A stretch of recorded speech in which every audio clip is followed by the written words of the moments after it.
బయట ఫుడ్ చూస్తే చాలా ఫ్యాన్సీగా ఉంటుంది కదా. చీజ్ మసాలా ఆఫర్లు అన్నీ సూపర్ అనిపిస్తాయి.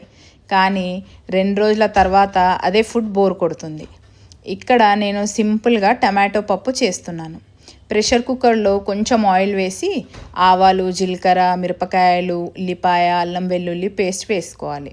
దాని తర్వాత టమాటో వేసి పప్పు వేసుకొని దాంట్లో వాటర్ను ఉప్పు వేసి ప్రెషర్ పెట్టడం అంతే. పక్కన నేను గోరుచిక్కుడుకాయ ఫ్రై చేస్తున్నాను. మా దగ్గర అయితే గోరుచిక్కుడుకాయ అంటారు, మరి మీ దగ్గర ఏమంటారో నాకు కామెంట్లో పెట్టండి.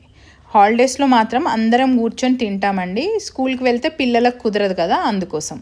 రెస్టారెంట్కి వెళ్ళినప్పుడే కాదు, వీలైతే రోజుకొక పూటైనా సరే అందరం కలిసి కూర్చొని తింటే చాలా బాగుంటుంది. ఇక్కడ పప్పు అయిపోయిందండి నాది, సో నేను రైస్ పెట్టేశాను.